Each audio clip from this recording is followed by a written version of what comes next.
All right, good afternoon, everyone, and thank you for taking the time to join us today for our continuing education webinar offered by eMoney Advisor.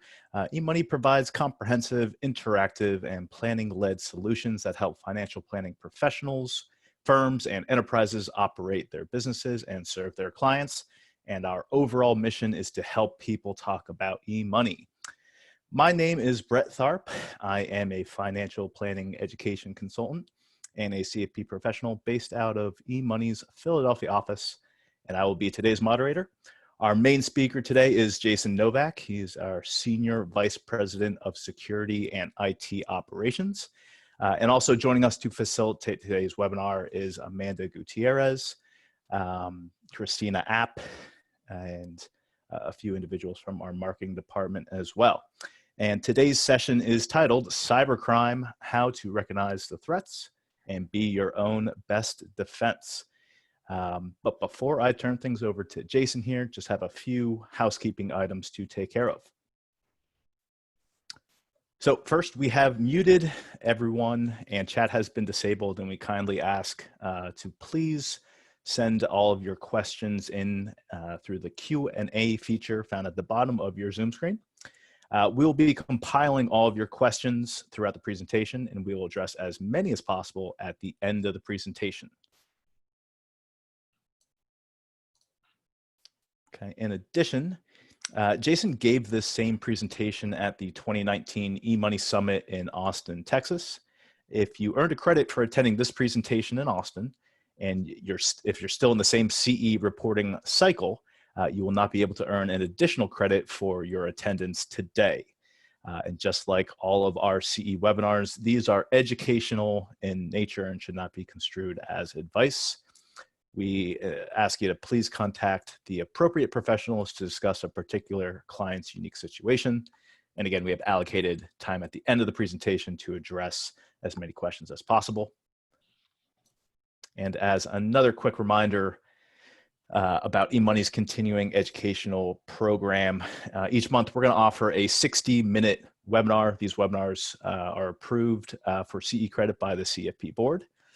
It's typically going to be 2 p.m. Eastern, 11 a.m. Pacific, usually on the first Thursday of each month, but obviously this is subject to change.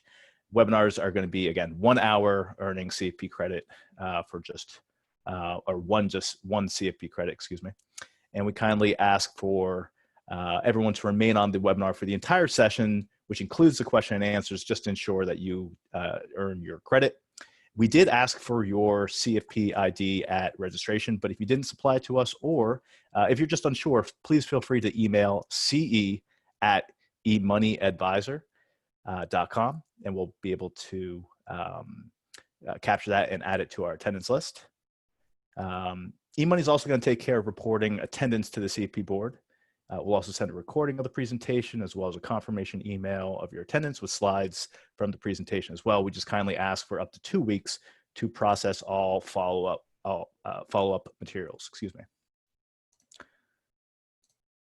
All right, so let's meet today's speaker, Jason Novak. Jason is eMoney's Senior Vice President of Security and IT Operations. As you can see on the screen, Jason has many industry credentials and has a plethora of experience in the numerous aspects of today's presentation. That includes information technology, IT infrastructure, design and operations, technology budgeting, cybersecurity, obviously, security operations, vulnerability assessments, things of this nature. So Jason is also a graduate of Muhlenberg College, and he oversees all of the aspects of IT operations and security at eMoney Advisor. So Jason, thank you again for taking the time to join us today and present. Thank you, Brett. Can everyone hear? Can you hear me okay? Yep, got you loud and clear. Great. Good afternoon, everyone. We have a saying in the information security world. There's those that have been hacked, those that will be hacked, and those that have been hacked and don't know it. While security incidents and attacks are steadily increasing, we're also seeing a significant shortage of cybersecurity professionals, which is projected to reach a gap of 3 million by 2021. Increases attacks and a lack of qualified professionals to defend against these attacks places you and your company's sensitive data at risk. As previously mentioned, my name is Jason Novak. I'm the head of information security at eMoney. Been in the IT and security field for almost 20 years, and I lead the teams that protect and secure you and your clients' data. During today's presentation, we'll take a look at who the malicious actors are, their techniques, and we'll analyze the potential cost of a data breach. And finally, we'll talk about methods and ways to reduce risk to you and your organization. So as we jump to the next slide, as I mentioned, we're going to dig into each of the following areas. So we're going to look who the malicious actors are, their techniques and their motives. These are the individuals that are actually causing data breaches, conducting phishing exercises, trying to steal your data or bring down your networks. We'll take a look at real world scenarios and trends eMoney is seeing. So I'm going to present some attempts, phishing emails, things like that we actually see in the fintech space. We're going to do a quick analysis of the cost of a data breach, right? How much it's going to cost your company if you lose a record, if you lose 10,000 records. We're going to focus on how to reduce risk, right? That's going to be our key takeaways. It's great to get an understanding of, who's launching the attacks and why they're doing it, but we want to be able to defend against them. And then finally, we're going to go through Q&As, question and answers. But before we get into the presentation, I believe we have some polling questions that we're going to cover. Yep, absolutely. So Amanda, if you don't mind firing out the polling questions, everyone on your screen, you should see a window pop up with these 5 polling questions. First, do you or your firm have a formal cybersecurity document? Next, do you or your firm have a dedicated cybersecurity officer? Third, how educated are you on cybersecurity? Fourth, how concerned are you about your firm's cybersecurity? And last, how often are clients asking you about cybersecurity? So we will leave the poll up here for about a minute or so. We'll let everyone answer in, and we'll close the poll shortly here, just to give everyone a chance to get their feedback in, and then we'll share and kind of maybe talk a little bit about that.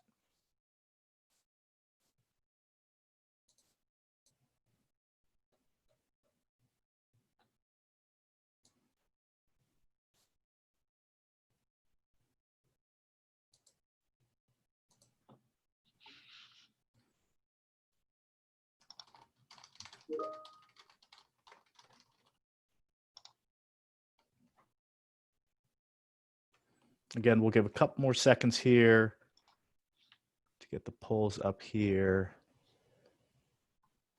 If you're not seeing the poll, check the menu, the Zoom menu. There should be a polling section.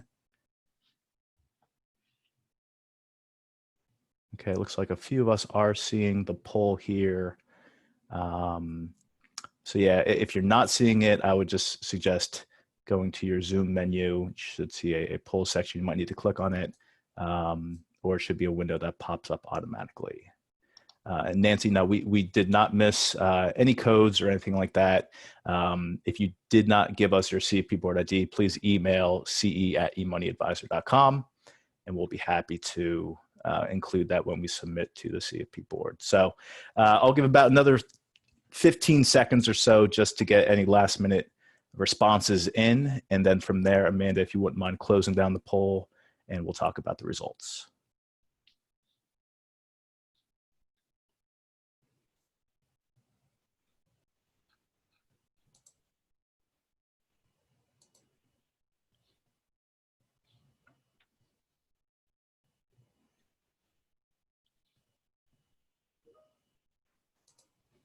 Okay. So it sounds good. So, okay. Now, it's technology here, so we're going to shuffle a little bit. The poll's not coming up here for me. So Amanda, if you wouldn't mind maybe jumping on here, and I think as the host here, you should see those. Oh, there we go. All right, so we are now sharing our poll results. Okay, we got it. I'll take it from here, Amanda. Sorry about that. So, all right. So, very first question: how many, or do you or your firm have a formal cybersecurity document? Majority of respondents says yes, 62%. 18% said no, and 19% said, I don't know. Second question, do you or your firm have a dedicated cybersecurity officer? A little more than half, 54% said yes, 39% said no, and 7% said, I don't know. As far as the education level, how educated are you on cybersecurity? 15% said not very educated. Majority of respondents here were in the middle. 67% said somewhat educated, and 18% said very educated. Fourth, how concerned are you about your firm's cybersecurity? 17% said not very concerned. 41% said somewhat concerned, and the majority of respondents said very much concerned at 42%. And then finally, how often are clients asking about cybersecurity? Rarely came in at 44%, exactly half. So 50% said sometimes, and only 6% said very often. So Jason, anything from these results either stand out, or do they kind of coincide with what you typically expect or have experienced? I think what we see is a lot of it depends on the size of a company. Having a dedicated cybersecurity officer is where you'll see a lot of larger companies, implement that CSO or CISO role. But that doesn't necessarily mean you have to have a dedicated CISO, but you may have someone who is a security champion or someone responsible for overseeing security, and then ensures that maybe a third-party provider who provides services is doing their job. One thing with the first one, I would definitely suggest having some form of security policy in place, right? Starting with that, and we'll cover it in the presentation. Getting a policy, overarching policy to help guide your organization. The education is what we see in the space. It's extremely important to educate yourself, your employees. At eMoney, I'll touch on this a little bit later, but we undergo constant security training each month. We conduct real phishing exercises against all of our employees, from Ed O'Brien all the way down to myself, right? Like because I don't initiate the scans. So that we call it the chair keyboard interface, right? That human being who interfaces with your data is one of the most important components of a strong security program. Mm-hmm. And then lastly, just asking about cyber security. While your customers may not be asking you that often, they will, as their data becomes more and more exposed, and new privacy laws come into play. So at eMoney, we actually conduct over 650 client security requests a year. So these are our customers asking us for our SOC 2 or any other security documents we have. So your customers are going to be pushing you to do the due diligence on your vendors. And again, we get into that a little bit more throughout the presentation.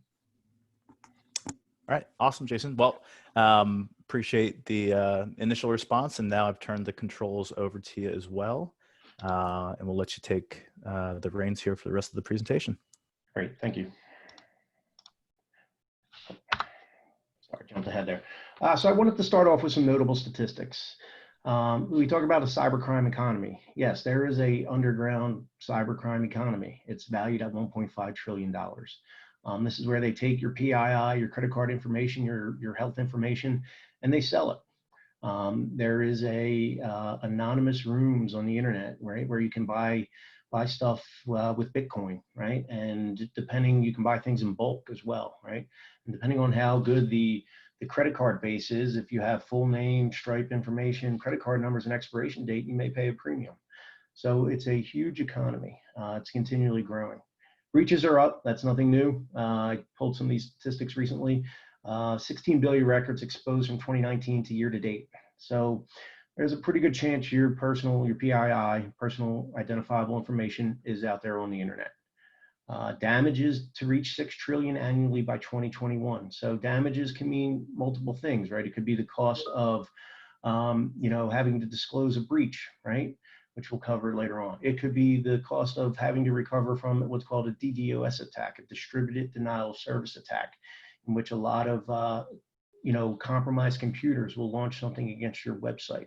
It could be downtime. It could be your website getting defaced. So damages will continually rise as we become more and more connected.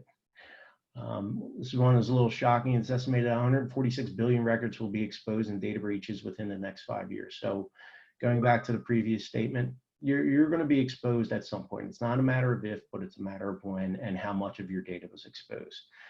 And then finally, moving on, is attackers were able to launch a 1.35 terabits per second DDoS attack. Well, Jason, what does that mean, right? These DDoS attacks are when, as I mentioned earlier, when compromised computers are used to launch an attack against a website or a service, and they're able to overwhelm a service. So to give you an idea, most of your home networks, when you wire in, is a gigabit per second. So this is over 1,000 gigabits per second that involved millions of compromised hosts. And it took down a good portion of the internet when this attack occurred. 92% of malware is delivered by email in some fashion, right? Whether it's an infected Word doc, a malicious link, a compromised email, right? Business compromised email, and then 20 billion IoT devices by 2020. Well, we're in 2020, but by the end of 2020, an IoT device can be something that is connected to the internet. It could be your smart TV. It could be your refrigerator. It could be light bulbs. There's IoT light bulbs out there. So imagine we have all these devices connected to the internet, and I can tell you that security isn't their number one priority when they build these devices. But these devices can get compromised, and they can be used to launch a DDoS attack or be a pivot point into your home network.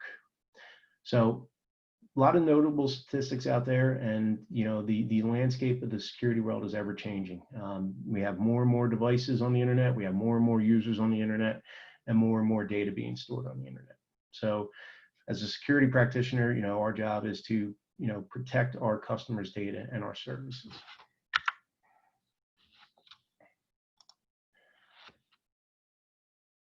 Sorry, my screen's not advancing. 1 second. There we go. Okay, so malicious actors and their motives, right? Who's doing the hacking? So I just want to break down some of the 5 common, hacking groups out there. So we talked about cyber criminals and cybercrime, but basically a cyber criminal's sole focus is to steal data and make money off of it and turn a profit. So examples are Comment Crew, Lazarus, Cozy Bear, Anonymous at one point was in it to make money. But these are crime syndicates, just the physical crime syndicates that we have of people. They operate in the internet underground. They exchange data. As I mentioned, they offer discounts, and they actually have pretty good software to get your information.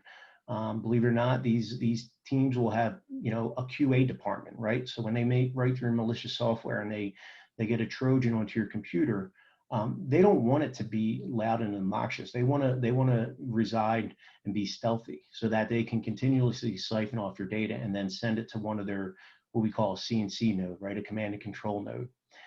Some of the software will actually look for other malicious software. And in a sense there, the software is going to go on and install the malicious software because they don't want to compete with your data. They want to have the sole, foothold of your PII. As we move down to insider threat actors, right? Someone inside your organization that has a malicious intent or wants to distribute sensitive information. The example we give here is John in accounting, right? Who received a bad review. Bill's in sales, who didn't get his bonus. So they may turn around and say, well, I'm leaving the company and I'm taking the sales book with me. Obviously Snowden, right, is one of the biggest insider threats, who had access to, top secret information, and then use that information to kind of expose how, various government agencies were collecting metadata. Moving down to state-sponsored actors. These are individuals who are working on behalf of a governing body. I can tell you that there's cyber war going on a day-to-day basis. There's people defending and there's people attacking. There's been multiple reports of, companies who've had 15,000 computers taken out by a competing nation to slow down their progress. The biggest one is Stuxnet virus, right, which was able to find its way over to Iran and take down centrifuges. And it was a very specific type of malware that knew where to look for a specific controller that the Iranian government was using, and it spun up the centrifuges and actually knocked them offline. As we move down to hacktivists, right, these are individuals, this is hacking for a cause, right? So basically, anonymous, people who have a cause, they want to deface websites. There's an expression of doxing someone, right? So if basically they're not, aligned with their viewpoint, or they have strong feelings, they may put someone's personal information out there, out on Twitter, out on, the social media outlets. So, that this person's exposed, but this is basically hacking for a cause. And then finally, cyber terrorists. Your terrorist organizations have moved into the cyber landscape. They use it for recruiting, they use it for launching attacks, they use it for communicating, and it's just, taking terrorism to another level. So one of the things I wanted to jump into is every year Verizon releases what they call their DBR, their data breach report. And that'll give you a breakdown of the attacks. The most recent report has come out a few months ago. So what are the tactics that is being used, and then who actually are behind the breaches? So the most recent Verizon data breach report, 45% of the breaches featured hacking, right? So this is maliciously compromising a website, right? This is finding a patch vulnerability that gets exposed, or that a company decided not to patch. When we talk about errors, right? Errors were causal events in 22% of breaches. This is misconfiguration, right? This is your sysadmin not knowing how to properly configure a web server, or a firewall administrator exposing a port to the internet when it shouldn't have been exposed. 22% included social attacks, right? Some type of phishing or phone impersonation, or even physical impersonation. 17% involved malware. So basically the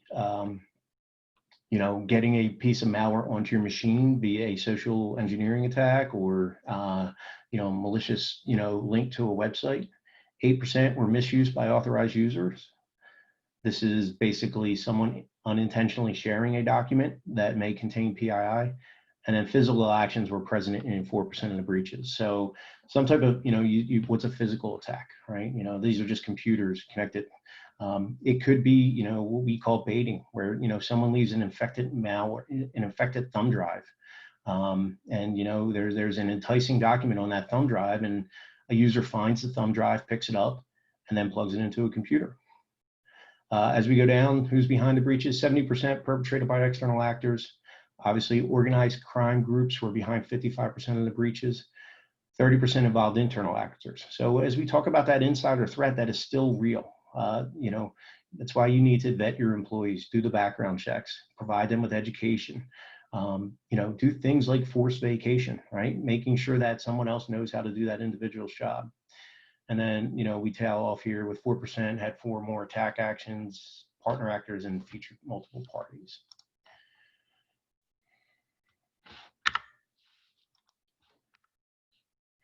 So I want to talk about some of the methods of cyber attacks. So you heard me throw out some various terminology. I've broke it down into 6 categories, and I just want to briefly go through each one. So as I mentioned, hacking usually involves, compromising an endpoint of some sort. We see hacking, terms like SQL injection. This is where you'll actually try to get a database to spit information out that it's not supposed to. Or an e-commerce site where you go to a website and you're able to manipulate the pair of, whatever device you're purchasing to be lower in cost. Website compromise, again, is usually defacement or attacking a misconfigured port. Cross-site scripting is where I get you to, click on a link that you're not supposed to from a website. And then defacement is basically taking down a component of a site and putting, something up. As we talked about earlier, you see that in a lot of hacktivism. When we talk about malware is something that's going to reside on your computer or your server or your mobile device. We have Trojans, we have worms, we have remote access tools, which we call rats, which basically allows you to remotely control a device. And then lastly, we have ransom and crypto malware. The ransom and crypto malware is designed to encrypt your files. And I'll show you examples of some crypto malware, but then hold you ransom so that you pay a fee to unencrypt your files. We briefly touched on social engineering. That's phishing emails, spear phishing emails, baiting, phone impersonation, physical attacks, password reuse, replay attacks. But this involves in direct communication via some mechanism with an individual. Destructive malware or destructive attacks, right? Denial of service, distributed denial of service, IoT attacks, wiping malware. These are things that are designed to take down your website, to take down your computers, to render your services unavailable. So the denial of service comes into play. Insider threat attacks, usually theft of identity or intellectual property, and then destruction of data with explicit intent, right? So you'll hear stories where a sysadmin felt that he wasn't treated fairly or they weren't treated fairly, and they leave a script, they resign from a company and they leave a script that goes off in 25 days, which will, wipe out the file share at the company and then, reboot a server and then, delete the backups, right? So now, as an organization, you're left with nothing. And then accidental disclosure of information. Could be, misconfiguration of systems, inadvertently emailing or sharing sensitive information, improper disposal or physical or logical information. So, if you're not shredding documents, you should. If you're not destroying hard drives, you should. We just don't want to take a computer and throw it in the trash, right? Unless those hard drives are encrypted, it's easy for someone to pull the hard drive out, attach it to another computer, and then read the data on that device.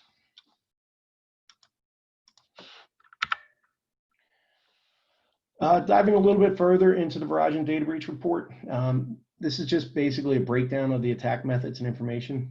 So you can see, if you look to the left, you can see a type of malware, right? So, or a type of attack, social phishing, Trojan, use of stolen creds, malware as in a password dumper, something that's going to dump your passwords from your local computer, error as a misdelivery, malware as in ransomware. And so one of the things is you can see over timeline, ransomware has kind of remained the same. It fell off a little. But what we see, some of the bigger jumps here is social, and phishing is still at the top of the list, and it will always be. That's that interface between the chair and keyboard that I talked about earlier. So impact of a data breach, right? What's this going to cost me? I compromised records. On the U.S., on average, it's $242 a record. So this is from the Ponemon Institute. It's basically a study. You just register for it, and it'll give you a breakdown. It'll give you methods of securing your data. But the average cost of a total cost of a data breach is about almost $4 million, and we're talking 25,000 records, 25,500 records. So it can get expensive. The U.S. is the highest, and the healthcare industry is the most targeted. But as I mentioned, 242 compared to Germany at 193. So think about it. If you have, 5,000 clients and you take that number and you overlay it, it's going to be quite expensive. And then what we have here to the bottom right is just a breakdown of the cost, the associated costs. So detection and escalation costs, notification costs, breach notification, right? You have to look at every single state's law because each state has different breach notifications, and notify. And sometimes you have to notify them within, could be 7 days. It could be even more aggressive. Your post-breach cost, right? Because you're going to have to take steps to ensure that it's not going to happen again, or actually make, best effort to, try to prevent it from happening again.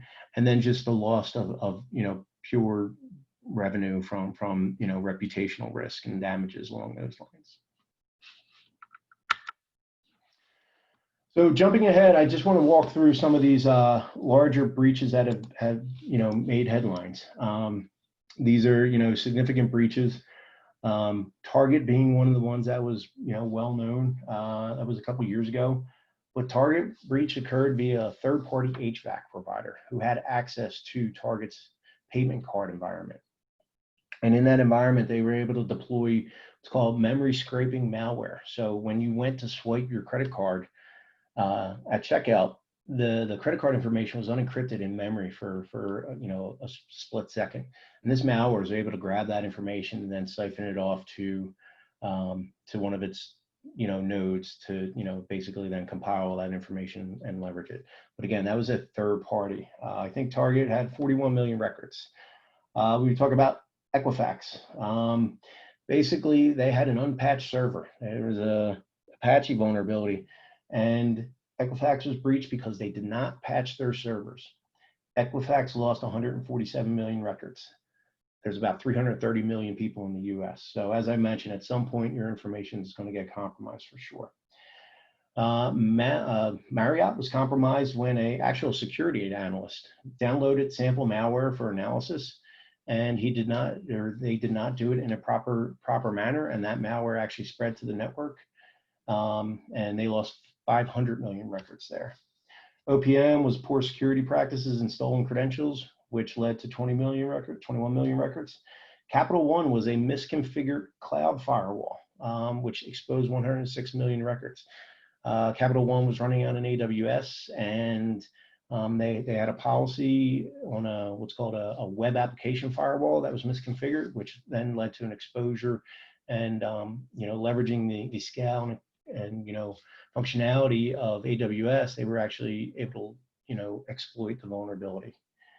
Anthem was a phishing email. So simple phishing email led to the disclosure of 37.5 million records. And Facebook had vulnerable code and account takeover, which exposed upwards of 50 million records. So these are large companies, with dedicated security teams, still having breaches, and a lot of them are could have been prevented through simple controls, through segmenting your third parties coming into your system, through patching your servers. I can't stress anything enough. It's to patch your computers, patch your servers, patch your office products. Simple things like that. All right, moving along, I wanted to share examples of some things that we've seen at eMoney that we've investigated. These aren't as frequent now, but this is basically a ransomware email. It's going to a distribution, an email distribution group that they find on the internet, and they're basically saying, we're going to start DDoSing you in 36 hours if you don't give us Bitcoin. And if you don't believe me, I'm gonna attack your network for a couple seconds just to show you that that we can do it. And a lot of the time, this is out of fear. They drive this out of fear, and they'll take the Bitcoin. They may not have the botnet to actually launch this attack. So they may have the botnet, depending on the size of the company, to launch the attack. But as a internet-facing company, you need things like DDoS protection. If you're offering services to customers on the internet, like eMoney does, you need to have always on DDoS protection, where they're going to filter that traffic. These are BEC emails and phishing attacks. These are legitimate emails. There have been times where some customers have had their emails compromised, and they would hit some of our support distros asking us to go click on this DocuSign email, or click on this link and put your credentials in. The other one over here is a payroll direct deposit, right? So this is someone who's trying to spoof a user at eMoney with a email address not associated with eMoney, asking them to update the payroll information for direct deposit. And usually what you see here is they usually prey on seniority. So they'll try to spoof the message from someone senior in the company, and I need to have it updated. There'll be a sense of urgency. I need to have it done immediately. In this case, we do things like we warn our employees. So whenever a message comes in from outside the organization, we're going to throw a warning label up on it, and we're going to show them that, hey, this is an external email, right? So in this case, why would Steven be asking, Rick to change his, payroll information from outside the company email address? So you'd be surprised how many people actually, fall prey to victim to these attacks. What we do at eMoney, we have a tool where if we think it's a phishing email, we have a button that says report phish. And then that gets sent to our security team, and then we take action from there to investigate. So moving on, just talking about some of the destructive malware and ransomware attacks. This is WannaCry. This is what your computer would look like if you got infected with WannaCry. This case was built by the NSA, and it was given out to. It was stolen from the NSA, and they used Eternal Blue exploit, and they were exploiting Windows machines. Affected almost 200,000 computers, more than, and they made money off this. Right, this is ransomware, right? So they did it, and they unencrypted the machines because they wanted to provide a good service and collect the money. Now, on the other hand, Petya and not Petya, the latter of the one actually was just destructive malware. They had no intention of, giving you access to your unencrypted files. This was leveraged in a lot of, international, firms. So what do we do, right? All these threats are out there. There's a bunch of bad guys. It sounds, it's a little discouraging, and we see all these data breaches. So we practice what's called defense in depth. We look at what's called the CIA triad, right? That's confidentiality, integrity, and availability, right? This pertains to data, right? We want to secure your data. We want to make sure that, when we deliver the data, it is the actual data that was requested. And then we want to make sure that, the data is available. And then we overlay, kind of an onion approach, right? We work from the outside in. We have policies, procedures, and education. As we saw from the polling results, education is key. We have perimeter and network controls. We have host-based controls, right? We have application controls, and we have data layer controls, right? So we go up and down the stack, right? So how are we protected from the internet? How are we protecting the servers that are exposed to the internet? And then what controls do we have within our application? To secure the data. And then at the data layer, right? What are the security controls around the database? So moving on with the philosophy of defense in depth, right? So talk about policies, procedures, and education, right? This was one of the polling questions. Build a security policy, leverage an existing framework like ISO 27001 or the CFS from NIST, which is the cybersecurity framework. Document your IT environments, build runbooks and procedural docs, educate and test your employees. It's great that you can have all these things documented, but if you're not testing them, or if you're not responding to them and educating your employees, then they're not going to work when you actually have to. When we talk about perimeter and net controls, make sure you have firewalls, right? Email protection is one of the biggest things that I can talk about. Ensure that you're doing spam filtering, virus filtering, that you're looking for phishing emails. We talked about determine if you need DDoS protection, right? If you have a online site that isn't part of your organization, and it is serving your clients, then it could be succumb to attack. Secure your IoT devices, right? That's great that we have all these TVs connected in an office, right? But we want to take a TV and we want to put it on a separate network, and then scan your network for vulnerabilities. Conduct pen tests, right? Use a vulnerability scanner. See what your exposure is before someone else does. As we come down to host-based controls, AD and second opinion malware scanners, right? One antivirus scanner isn't enough anymore.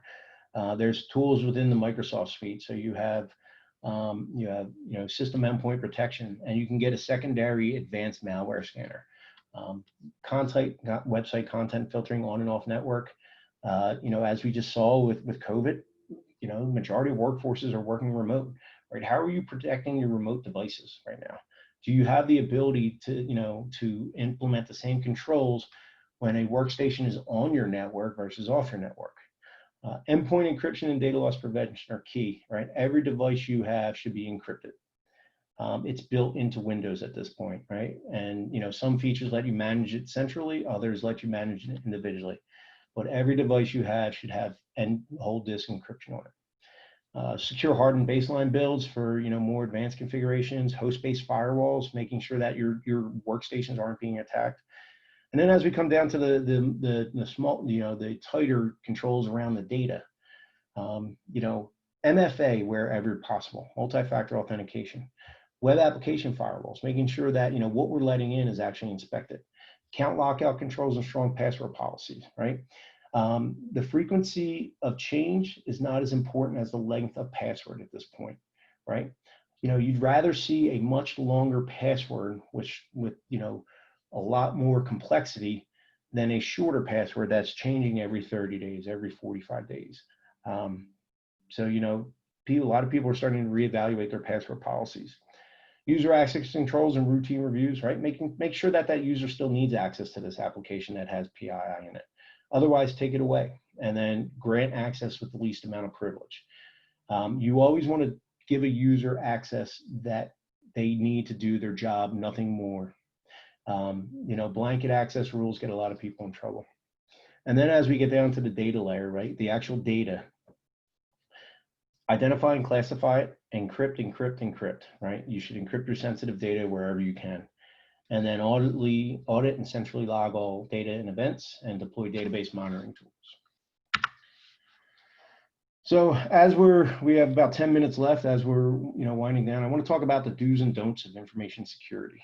And these are some key takeaways where you can definitely improve your environment. So I mentioned earlier about Equifax, patch your systems, right? So make sure you're applying Windows patches, make sure you're applying Office patches, make sure that you're applying your browser patches, right? A lot of these software will automatically update. What we don't want to see is people turning off automatic updates. Unless if you have a centralized system that's going to patch your system for you and you have an administrator to do it. But if you don't, set them to check for updates every day, and then let them auto install. That's key. Equifax wouldn't have happened if they only patched their internet-facing web servers. Ensure antivirus remains up to date. Consider using a second opinion malware scanner. Second opinion scanners are important, right? What we call signature-based malware tools are becoming a thing of the past, right? Because these signatures, there's so much viruses out there that the engine gets very big and slow. So you need to look to start moving towards what's called a heuristic-based or a second opinion-based malware scanner, in which it's going to analyze something that's executed or a file that's opened, and it's going to look at where that file touches the computer. And a lot of times, certain files shouldn't be touching, system components of a computer, and that type of antivirus will help detect that. Don't let your antivirus subscriptions expire or removed because it's slowing your computer down. That's a big thing that happens is, people will go out and buy the latest, AV software. They get a year subscription. It could be McAfee, it could be Symantec. And then the subscription expires and now your machine's not protected. Or you'll see people turn it off or disable it because it's slowing down your computer. If antivirus is slowing down your computer, it's usually because, something's not configured properly. I'm gonna talk about this one for a good bit here.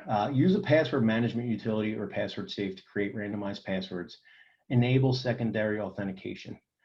This is key. There's a lot of, I'm not going to endorse any one, but there's a lot of third-party password management utilities out there. There's online ones, and then there are offline ones. If you have concerns about storing, leveraging a cloud provider, a SaaS provider to use your password manager. You don't want to use the same password for all your sites. The attackers will find that and they'll use it in a replay attack. And then next thing you know, you have 4 to 5, 6 accounts compromised. You want to generate long, randomly created passwords. The majority of my passwords, I don't even know what they are because I use an auto generation of upwards of 25 to 35, 40 characters if I can. And basically you pull that information out of the password safe and then you just paste it into the website. And then it prevents you, if one site does become compromised, that password isn't used amongst other sites. The don't is use the same password for every application regardless of how complex it is. Like I said, there's so much password replay attacks going on right now. There's vaults out there or basically password databases of compromised hosts that you can download off the internet. And just, the hackers will use it against financial institutions or, payment gateways and things like that. Be careful when opening attachments or clicking on links from emails from unverified senders, right?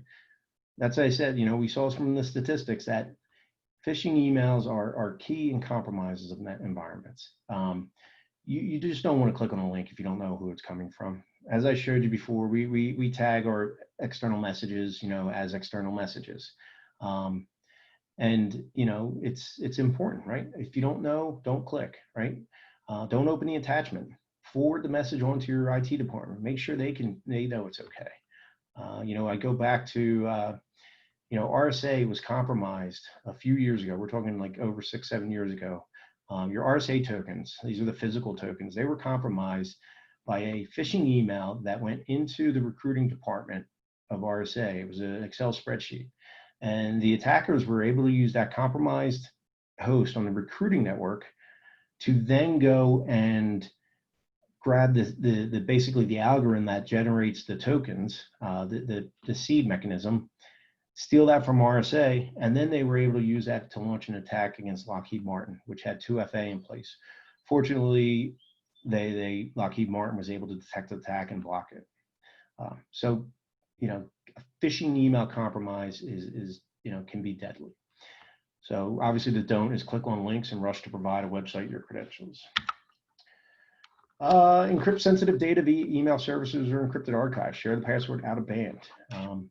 Don't ever attach sensitive files to an email without encrypting the email. There's mechanisms to do it. You can encrypt the email via a third-party gateway solution. Office 365 has the capability. Various email gateways has that capability. If you don't have that capability, you can download open source zip tools, and you can create a password and apply it to the zip tool, to the file. So you can zip the file, encrypt it with a password, but then definitely don't put the password in the same email. We want to communicate that password out of band, right? So call the person up and say, here's the password, or shoot them a text message, right? And as I said, the don't is attach files containing sensitive information. Create policies and procedures for your organization, educate employees with regards to information security best practices, conduct phishing exercises. Again, right, education is important. Educate your employees, leverage a third party to do security awareness training. Talk to them about sensitive information and the handling of PII. Conduct phishing exercises, test your employees. Like I said, we do it monthly and we target everyone. And we have good months and we have bad months, but when someone does click on the link, you want to direct them to education so that they know what to look for the next time. Overlook the importance of security awareness and having plans and policies to adhere to, right? So awareness is important. Practice the approach of least privilege, give employees only the access they truly need. And if you're giving everyone's workstation administrator rights or super user rights when they don't need them, that can definitely get you into trouble, especially with malware and configuration of devices. Research and perform due diligence on cloud-based services. They can be very beneficial, but proper processes and procedures still need to be followed, right? So, eMoney is a SaaS provider, right? But that's why we have a lot of due diligence conducted on us. But if you're leveraging a third party or a fourth party, right, a vendor of one of your primary vendors, make sure you're doing your risk assessments on them. Make sure you're doing the security reviews on them. Make sure you're identifying the criticality of the vendor. And while cloud solutions are great, they are not the ultimate, they are not the end all to your problems. You still have to, configure and secure them. And then lastly, sure information is backed up and restores are tested, right? That's the availability aspect of the CIA triad, right? So it's great that you're backing up your data, but if you're not testing your restores when you need it, it's probably not going to work. So you want to conduct DR tests, right? You want to recover your data, and obviously don't forget to back up your data or check on your scheduled backup jobs. I've seen organizations where I've done assessments and, do you have a backup? Yeah, we have a backup solution. And, I had administrators who didn't even know how to get into the backup solution to show me that they had, but they had it, but they just weren't monitoring it. All right. So I'm going to pass it over to Brett. Yeah, thanks, Jason. I thought a lot of those takeaways were great. And just to give you some feedback, I look forward to the cybersecurity monthly exercises that we get here at eMoney. And I find myself paying special attention to all these emails come in because randomly we get those test spear phishing and phishing email exercises. And so I think I'm definitely more on alert than I was previously. And, hopefully others are able to do the same thing. So real quick before we take some time for question and answers, we have a lot of great questions. So please keep sending them in. We have a bunch that we're going to address here at the end. Just wanted to call out our Safe and Secure PDF that's available whenever you're logged into eMoney. If you scroll to the very bottom of your access, you're going to see at the, literally at the very bottom, this small little text, and you'll see security. If you click on security, you'll see this next page come up. All right, a lot of good talking points that can be used for clients or other colleagues. But there's also a link. If you click here where that red arrow is indicating, that's a great PDF. It's great to share not only with colleagues and peers and other alliances, but also with your clients as well, in case they have questions about eMoney specifically. Hey, is it safe to use this website? What's going on here? So definitely want to make sure everyone knows where that is, and it's easily accessible. All right. So before we hit the question and answers that have come in, if you are not a current user and would like to get some more information, we're going to send out a link in the chat right now. Feel free to click on that and we can get some additional information to you. And so now we have about 10 minutes here for questions and answers. I'll take a couple of just the regular questions that we typically get. So yes, we will be sending the recording. Yes, we'll be sending a slide deck for everything that's listed here. Keep in mind, a lot of the information here that has a hyperlink is going to be active, so don't worry about having to write anything down. You can simply use those links to get some more information. So let's hit some questions here, Jason. We definitely have a few that I think we can definitely address. So one question that came in early on here from Lawrence was just asking if we can address some of the security risk and protections that are associated with clients linking their investment and bank accounts to eMoney. So maybe there's, you can kind of talk about when utilizing a connection, what we do as a company to ensure security. Definitely. So we get asked this one a lot.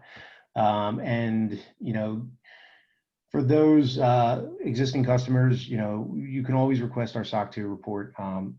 We'll depending on the license agreement, we'll make you sign an NDA, but we're happy to provide that. It's conducted by, Big Four third party, focusing on a lot of the, key control areas. Regarding credentials, data aggregation is data aggregation, right? When we store a connection, right, it's going to contain the username and password.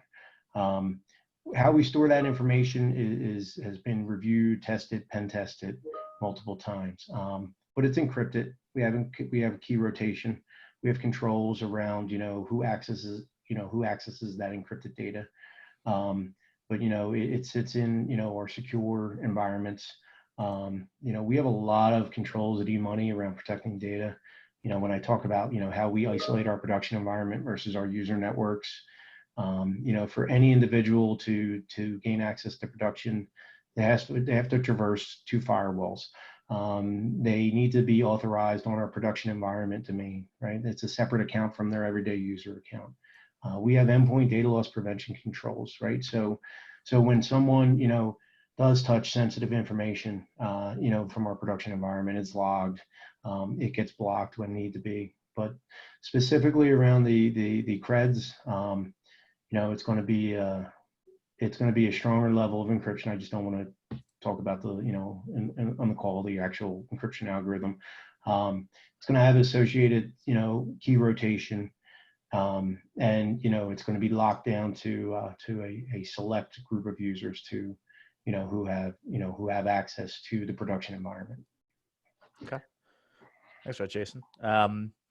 Another question that came in dealt with maybe a company that actually succumbed to the ransomware attack, and was basically a question about how likely is it, once you pay the ransom, if you get hit again, will they actually go away, kind of honor their word, or can maybe talk about those types of situations where ransomware is unfortunately in play. So unless, the majority of ransomware attacks, unless specifically sponsored by a nation state, aren't necessarily targeted, right? It's just what happens with ransomware attacks is, usually is a user clicks on a link, or goes out to a website, and we call it a drive-by attack, right? Where, maybe they're going to a website that doesn't have the best reputation, and embedded in that website is a link to a malicious website, and they get caught and they click on that link, and next thing you know, they're downloading an executable or a plugin, quote, and as that's happening, that's the initiator, right? So that gets on the machine, and then from there, it calls out and grabs what's called a dropper, right? Which is actually going to drop the encryption malware onto the device, so that it can then start encrypting the devices, and then from there it goes out and gets the encryption key. So it has like an associated key that sends out, so they know basically where that machine was encrypted. Now, crypto malware spreads horizontally usually on an environment. So what crypto malware is going to do is it's going to look for open network shares on the environment. And it's going to take credentials that are local to that machine and then start encrypting other devices. So, if you aren't using firewalls on your workstation, right, it's going to have the ability to, jump on that machine. If you just have a share drive that's open to everyone, it's easily going to be able to start encrypting those files. So most likely they're not going to get, because it's truly not a targeted attack, unless if it's coming from like a nation state and, government versus government, they're not going to get retargeted. They may get retargeted if that user still practices the same bad behavior, where they don't put the same, compensating controls in place. But people do pay the ransom, and what you see is you wouldn't be a good business person if you didn't instill confidence in your users about decrypting their files, right? They actually treat this as a business, so they want to make sure that if you did pay the ransom, well, we're going to do you the service and we're going to unencrypt your files, and they do, and they have. So it's an interesting landscape. Yeah. Okay, a couple more questions here, so we'll try to fire through a couple more. There were two that were kind of similar from both Christine and George, and just kind of talking about, maybe you can either provide important aspects for the working from home employees.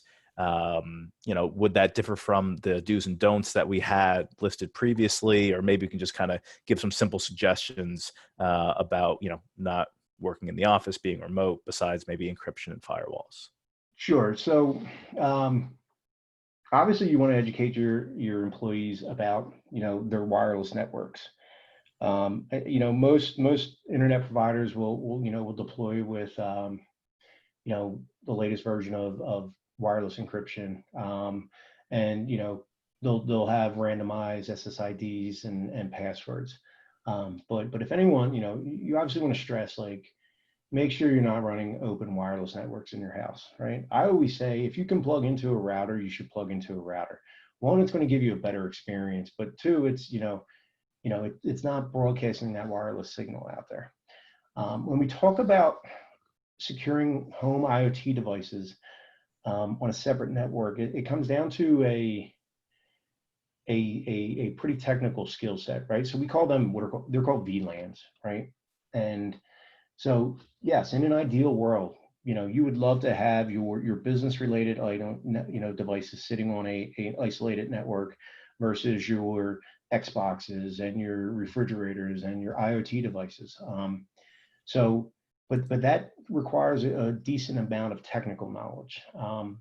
But if if a user's can do it, or if your IT department's willing to instruct them, then I strongly suggest it.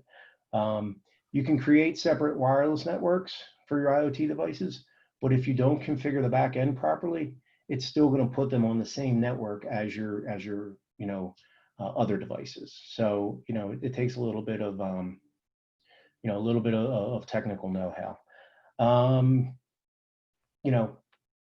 have host-based firewalls when your devices are working from home, right? So there's one built into Windows. It's the Windows firewall. It usually, Microsoft has gotten a lot better of enabling the security of their devices. So the firewall is going to be turned on. If you can force policy down to your devices, then maybe you set a firewall policy on your workstations to protect them at home. What a lot of organizations also do is they just offer, I've heard different names for them, VDIs, virtual desktop infrastructures, or in which you're VPNing into the network, but you're restricted to a virtual machine sitting in the data center, sitting in the cloud, right? It could be AWS, remote work computers. So, and then in that case, you're executing all of your key business work on a much more secure environment. But just really controlling your endpoint, right? eMoney, we have a lot of, we can protect a device on network as well, or off network as well as we can on network. So. Okay. All right. Well, tell you what, we are getting close to the end of our time here. So just want to reiterate, thank you for everyone for attending, obviously right before a holiday weekend. I'm sure your minds are elsewhere. So we appreciate you giving us some time and listening in and learning. Hopefully you got some good takeaways to help you in your own firms. Any questions that we did not get to, we will address. We'll include in the slide deck that we send out. Again, we just asked for 2 weeks to get everything out to you. Again, we'll be sending a slide. So this next hyperlink that you see, you can click on to register for all of our upcoming webinars. If you have any questions about our software, you can give us a call at the number listed here. Anything that is CE related or specific to the continuing education program that we have or this webinar, please email ce@emoneyadvisor.com. So on behalf of Jason, the rest of our eMoney colleagues helping facilitate the webinar today, thank you. Be safe this holiday weekend, and we look forward to seeing you again soon. Take care, everyone. Thank you, everyone.